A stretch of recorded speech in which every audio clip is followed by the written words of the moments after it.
Last night, Donald Trump made a link between paracetamol during pregnancy and autism. A cause for concern, especially if, like me, you have a young family or if you live in a family with someone with autism. But as health authorities and charities here have been quick to point out, the science doesn't back him up. So what's going on? I'm here for the next 20 minutes to get through as many of your queries as I can, and you can still submit yours if you've got one by scanning the QR code that should be on the screen. So let's get right into it with our first question. And I picked this one out because they share the same name as me, from Thomas, who asks, what feasible evidence has Trump got proving that paracetamol is a cause for autism, which, as he understands it, Thomas, that is, our questioner, is hereditary and genetic. And this is the really tricky one, because there are studies out there, and they're the ones that Donald Trump and his Health Secretary Robert F. Kennedy Jr. yesterday referenced in this unhinged White House briefing where they went on for ages about spurious links between vaccines and paracetamol and autism and a whole bunch of other things as well. There are some studies that have shown a correlation between taking paracetamol during pregnancy and having an autistic child as a result of that pregnancy. But those studies are very hard to do. And one of the main reasons is paracetamol is an extremely widely used drug. Autism also is quite a commonly diagnosed disease. And it's impossible to go back and know exactly what was going on during each of those pregnancies. So the best that scientists can do is have a look back through the data and see, do any patterns emerge? And in some of those studies, it does look as if there's a slight, subtle effect. Paracetamol may be increasing the risk of autism. It's a very small one. And if you think about this, if there was a big effect, we'd see it. I mean, in the briefing, RFK Jr. mentioned it's a bit like looking for the causes of lung cancer and not including smoking. But it's not at all, because the impact of smoking on lung cancer is very strong. But when other scientists have looked at this, they found no effect at all. And the data basically balances each other out, or it did until recently when a very large study came out of Sweden using very high quality data. Sweden, interestingly, is a country which logs the amount of paracetamol that mothers take during their pregnancies. And if you only looked at one child and one mother, they also saw an effect. But what the Swedish study was able to do was also look at the siblings born to the same mothers, whether they were taking paracetamol in that pregnancy or not. Some of the mums weren't taking paracetamol, some of them were. And they found that then, with that high-quality data, ruling out genetic factors, remember, because they're related to each other, the effect goes away. And that study, to my mind, is very powerful because it was large, and it also highlighted why some of these smaller studies might be showing a link that isn't actually there. Sum that all up, health regulators around the world are pretty convinced that there is no compelling evidence for a link between paracetamol and autism. And that's why it remains recommended for use in pregnancy here in the UK and pretty much in any regulated healthcare environment around the world, including, it's important to point out, the US, which still, despite what Donald Trump said yesterday, recommends it as the go-to pain reliever. They just asked them to change it to say, there is inconclusive evidence of a connection, which a lot of other regulators would disagree with. Hope that answers your question. There's a lot more to say about all that. Maybe we'll come up to a bit of it in a second. This question also is, what are the causes? What is it then? If it's not paracetamol, what do we know about the causes of autism? Thomas asked that, and there's a couple of other questions relating to that as well. One thing we do know, and wasn't really made clear in a press conference by Trump and others yesterday, is it's complicated. There is no simple answer to that question. There seems to be multiple genetic factors involved. It's also a spectrum disorder, leading a lot of specialists to believe there are multiple factors that maybe add up on top of each other to dictate whether somebody has a very severe, possibly debilitating form of autism, or whether they're on another end of the spectrum, which most people living with that condition would argue it's not even a condition at all. If anything, it's just a difference, and certainly would take issue with it being described as a disability. Other factors, apart from a family history or having a sibling with autism, the genetics, some chromosomal abnormalities can lead to autism-type conditions in children. Complications during birth have been linked to it. And also, interestingly, and this is obviously a population-level trend, we see older parents at the age of birth. So older mothers and fathers seem to have a slightly higher risk of having children with autism spectrum conditions. So Faye Louise asks, on the studies suggesting a connection between autism and paracetamol, why are most scientists sceptical about the results? Could you provide some more details? I think we've covered that in the last answer, but broadly speaking, it's the fact that you can show a correlation between two things, and some of these studies have shown that, just as many have shown the opposite, but that does not show a cause. And that's what you really need to be able to put your finger on before you start talking about removing access to a drug like paracetamol, which is important to point out, and we might come to this later in the questions. If mothers don't treat a high fever, for example, during pregnancy, or live with ongoing pain during pregnancy that might affect things like their blood pressure, it couldn't just do them harm as pregnant women, it has also been shown to cause harm to unborn children. So probably a rubbish analogy, but throwing the baby out with the bathwater, banning paracetamol on unfounded fears that it might be linked to autism could actually end up harming far more children. And that's one of the real reasons I think a lot of medical professionals, both in the US and here in the UK, have been calling this out and arguing that you should essentially ignore everything that was said yesterday by Donald Trump when it came to medical advice in that press conference. Michael Hughes asked, do you think RFK's views on vaccination and health policy is getting enough news coverage? It seems to me one of the most concerning elements of this administration. Well, I hope we're trying to correct that now. We've certainly been reporting on his attempts to restrict access to vaccines or to change the vaccine schedules for children in America, because, again, that could have profound effects on American health. They're dealing with a measles outbreak right now. And in that press conference yesterday, there was discussion about splitting up vaccines, a suggestion that the MMR vaccine causes autism, something which was comprehensively debunked by a huge amount of science over the last 20 years after initial credible sounding concerns were raised, but found to have no basis in the evidence. So it is concerning, but I think that momentum is building and certainly now causing big ructions. I was just looking at the US media today, splits within the Republican Party itself over these issues. While they know that there is a vaccine skeptical core base within the MAGA movement, there are also a lot of parents and a lot of mothers who feel a bit angry about being lectured about what they should do while they're pregnant by two elderly white men, privileged white men.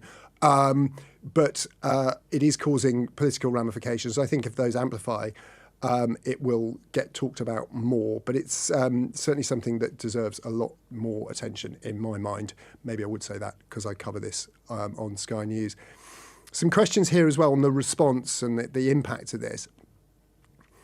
Eric asks, if this link isn't real, is there anything we should look out for? What can we do to protect a baby's health in the womb?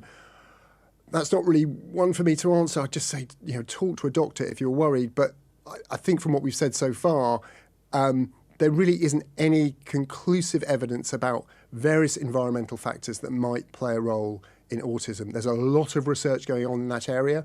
One of the few things that the Trump administration might have done that would be useful, they've just committed a lot of money to studying causes of autism. Hopefully, if they're open-minded about that study and don't just look at vaccines and paracetamol, they may come across some things that people hadn't realised so far. There's a lot of work in this area, but there is no clear cause, and it's possible, like many conditions, complex conditions, and autism really ranks high up there in terms of a spectrum disorder with multiple genetic backgrounds. There may never be a single cause or one thing that's driving it. It's going to be multiple factors, I think would be my best answer to that. Seren or Karen asks, some wiped out diseases could make a comeback if vaccination rates drop. Can anyone step in to stop this from happening, like the World Health Organization, or are we all screwed? Well, whether we're all screwed is an interesting question. I think we'll come on to that if I remember. But in America, really, nobody can come in, and the WHO could only step in if it is a notifiable disease that is sort of comes under the regulation of the WHO. Something like measles counts as that, for example, and could certainly encourage America to do more, but they can't do anything. They can't mandate anything. They can't have any statutory control of what America does. So really, I think it's going to come down to either, sadly, an increase in some of these vaccine preventable diseases. It's important to say first, although Trump has said he'll make various changes to the vaccine schedule, few of them actually come into force yet. In Florida, for example, which has seized on this opportunity to make it no longer mandatory for children to have certain vaccinations in school, those things actually haven't yet come into force. But when they do, and if they do, and there's a lot of indications they will, we might just start seeing an increase in the transmission of those diseases, children getting sick, and sadly, and I think this is a genuine possibility, children dying. And I think when that happens, I would imagine America will correct its course quite rapidly, because they'll see that these aren't things you want to tinker with just based on someone's feelings about how many vaccines people should have, or whether they might cause diseases despite there being no evidence, and we'd have a rapid correction in the other direction. But I think what a lot of public health experts in America feel is that is a heavy price to pay when there was previously quite sound advice around this, and that's being undermined just based on people's feelings, and an anti-vaccine movement whose intentions may feel correct and they may have genuine reasons for feeling those things, but they don't unfortunately have any evidence to back up their claims or their reasons for wanting to see fewer vaccinations in kids. But that brings on to the sort of, are we all screwed? I think there is a genuine fear around the rest of the world that this kind of rhetoric, putting it there in the headlines, and forgive me if you think we're doing that here, but I think we're trying to address why some of this is wrong, by talking about it more, these fears and concerns being put out there, that this kind of idea could spread. And we're certainly struggling in the UK at the moment with uptake of the MMR vaccine and other childhood vaccinations. No one can directly link that to what's being said in America, but certainly these kind of conversations don't help to make people feel more confident who might be worried or might not trust the advice doctors give them. So I think there is a genuine fear these ideas and these pronouncements by people like Donald Trump and his health secretary are like viruses themselves, and they'll spread around the world and make people feel less confident, less secure in making those decisions. I'd say again, if you've got any worries about vaccines or whether you should get your kids vaccinated, go and talk to your doctor about it. They'll be able to set you straight with the best advice and the best data to back it up. Brian asks, what's the current advice in the UK on this? I think we're still referring to paracetamol here. Yeah. And could this have any effect on supply? So I think one thing I think we're quite pleased to see is the UK government, the UK health regulator, the MHRA, came out very clearly last night and this morning saying, ignore this, the advice in the UK remains for women to speak to their doctor when they're pregnant about what medicines they should take first and foremost, but paracetamol is the pain reliever of choice, the fever-reducing drug of choice if you're pregnant, because it's the one that we have the best confidence is safe, and they're confident it is not linked to neurodevelopmental disorders or issues with a developing baby. So take that. But as always, and this was the recommendation before, and it's now the recommendation in the US, take the smallest dose you need, take it as only as often as you need and not more, because with any pregnancy, a doctor tends to advise mothers to avoid any unnecessary medications they might be taking. Only take the ones you absolutely need. And I think a really important question here from Mateus, this is coming on to autism, because it's something that came out a lot of my reporting yesterday, speaking to people, is how this is leaving people with autism feeling, or their families, and what the charities are saying. And I really thought about that, and this is why I asked, because you saw Trump and RFK Jr. in that press conference yesterday describing the rise in autism cases as a horror show, suggesting that there was a cause and it needed to be found, it needed to be isolated. So autism charities and families with it, I think they've been left very angry, not just at the sort of blatant misinformation that was put out there about the link to vaccines, a link to paracetamol, despite any evidence, because that suggests autism has a cause. And it also suggests that the parents of those children are somehow responsible for the situation their child is in, which is a stigma that goes back many, many decades. And most people in the world of autism thought we'd moved well beyond, but we're being dragged back there now.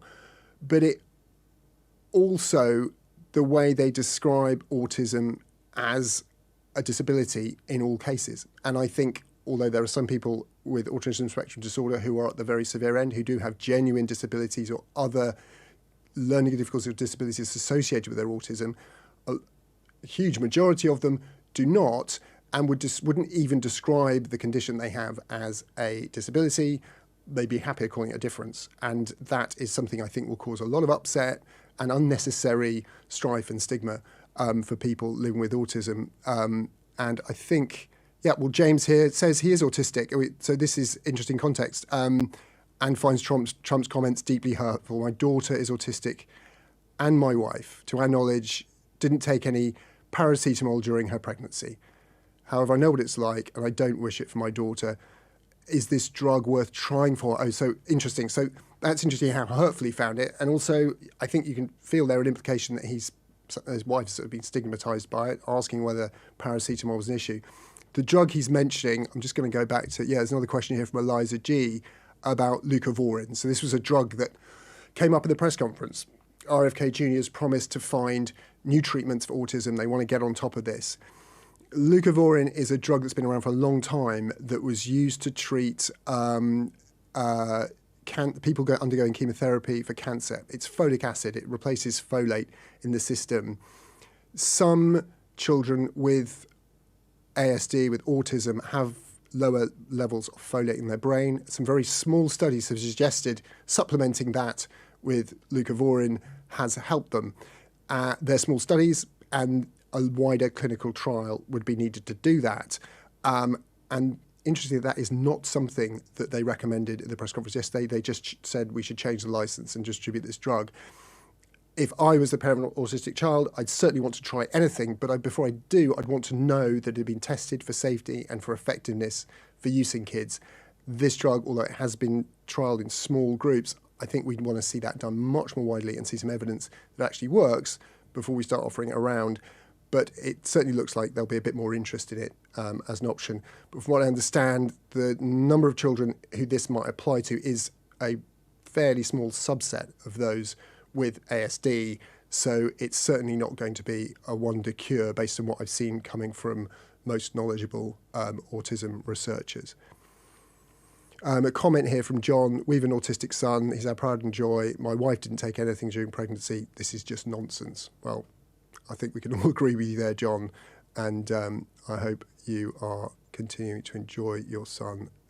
That's great to hear. And just some here on the Trump administration. Trump once suggested injecting bleach to cure COVID. He now denies that. He said he was being sarcastic, by the way. Why should we listen to him? I think that's a very good point. I think Trump and RFK Jr. made it clear they're uniquely unqualified to give medical advice. It was kind of encouraging to see our health secretary today respond to this saying, don't listen to me, I'm a politician, talk to your doctor about it. Most right-minded people could see through that fact, and they haven't got any evidence to back up their claims. However, the platform they have, the pulpit that they have, is being used in a remarkable and remarkably new position. They've always said a few things about vaccines and autism before, but never as clearly and as pointedly as this before. And I think that's what's really worried public health officials. I'm just going to go to my phone before we run out of time, because I've got some questions here that have come in while we've been talking. BK asks, could this influence the UK's internal production of paracetamol? I don't think it's going to have any impact. I think most people with any sense will see the response of the medical community and the drug regulators here. Paracetamol is a widely manufactured off-patent drug. I think we'll have plenty of it still around, and I think people should continue to take it when they need it. Obviously following the instructions on the packet, because if you take too much of it, like any drug, it can be bad for you, but particularly paracetamol, because it can mess with the liver if you take too much. Justine here, I was prescribed a lot of paracetamol every day during my pregnancy. My 9-year-old son is autistic. I questioned the link with paracetamol and was fobbed off. There was no such link. Could this be a cover-up? I think, Justine, you're really the kind of the key voice in all this, in a way, because it is entirely possible to have taken paracetamol during pregnancy and have an autistic child. The only thing is, none of those studies can find evidence of it at a population scale, at a large scale. There doesn't seem to be any clear effect. And if the effect is there, it's very, very small. Like we were saying back to smoking and lung cancer, if it was a very strong, profound effect, we probably would have seen it by now. Or it would be at least easier to identify in those studies. So either it had absolutely nothing to do with it, and it's just something that quite understandably plays on your mind because it's something that you were taking, or, and none, although there isn't evidence to say this, there is a connection, only as people continue to look at the evidence, continue to stick with it, some kind of correlation might be there that's not been found before, but lacking right now as a cause, and any explanation of what that cause might be. There's no one's really, or people have got some ideas. If there is a role that paracetamol's playing, what's the mechanism for it? And we don't seem to see in some of these other big studies any correlation between the amount of paracetamol the mother took and the impact of that paracetamol on their babies. There's no sort of dose-dependent relationship. Again, you'd expect to see that if it was the paracetamol that's behind it. So I suppose my best answer is the evidence isn't there to support that. I don't think you were being fobbed off. I think that's genuinely what the evidence says. Barnaby K, what do you think Trump stands to gain from making all these claims? Scaremongering, but why? I don't see how it could have a financial reputation gain. I think this is the real puzzle. I think this is the one that I was certainly scratching my head about last night. How does this help? It risks harming American children. It risks potentially harming American mothers. Lecturing mothers on what they should do during pregnancy, tough it out, Donald Trump was telling women to do if they had a high fever during pregnancy. I don't think that's going to win many votes. They also suggested not giving children paracetamol early in their life. I think any of us who've brought up toddlers who've had a fever, who've been ill, they need to sleep, you need to sleep, they need to get to school. That's not really a vote winner either, so I don't understand that. Again, it risks harming people, and the anti-vaccine community in America, while large, and larger than most countries, is not a huge sort of part of the voter base. I think my best interpretation, and this is just guesswork, and I'm not a political journalist, it is an obsession of Robert F. Kennedy Jr. It's something that he determined to do while they're in the White House. And I think maybe because they can kind of suggest this sort of woke, lefty establishment science is somehow responsible for this situation. And that really doesn't stack up. The evidence doesn't support this. You could suggest woke lefty science is left to an overdiagnosis of autism. The definition of autism has broadened. But I think speak to most people with a child who has a learning difference or is on the autistic spectrum somewhere, even if that diagnosis doesn't require them to be a big burden on public health resources or health resources, it's very important for the child or the family to know that just as they go into the world and start going through school, they can understand why they're different. I don't think that's particularly woke or lefty. I just don't understand it. One of the possible explanations also, there's a lot of scandals swirling around the White House at the moment. Jeffrey Epstein, just one of them. And any synthetic scandal you can have is a good distraction from that. And I think that's one of the most harmful things about this whole episode. We have had real drug scandals where there was cover-up and there was conspiracy, and the scientific community sort of closed ranks and panicked and wasn't open about data, and maybe dodgy results came out. I'm thinking about thalidomide, factor 8 for people with haemophilia, sodium valproate to treat epilepsy, caused untold harm to children. It took too long to realise it. Aligning the paracetamol thing with that, where there's been a lot of work and a lot of skepticism and no evidence coming forward that there is a link, makes it a very powerful and potentially controversial thing. But as far as you know, it's not evidence. It's just going to sow panic, make people feel afraid, and ultimately put people off getting the vaccines that might keep them and their kids safe, and possibly making mothers worry unnecessarily during pregnancy over taking commonly used and widely well known to be fairly safe and well tolerated drugs during pregnancy. So it's just a really odd one. But I think one thing we're beginning to learn right now is we get a lot of things out of White House press conferences. Most of them are best ignored, but I think this one went so far that we shouldn't just ignore it. And I'm very grateful for the questions that you've all had. We've actually got through pretty much all of them now, I think, to sort of highlight that issue and address it, because if nothing else, when it comes to sort of medical stuff, it's the evidence that we have to trust the most, and to have people with enormous reach and political power make statements like they did without any evidence that is only going to do more harm than good, I think has to be called out when it happens. So with that, I will thank everybody for joining us. That was brilliant. We've run out of time, I'm afraid. If I didn't get your question, I think I got to most of them. I'm very sorry. If you want to catch up, you can watch this back on the Sky News app or on YouTube. And don't forget to download and subscribe, as you'll always then know when to tune in to future Q&As. We try to do as many of these in all areas of world news whenever we can. Until then, thanks very much for joining me.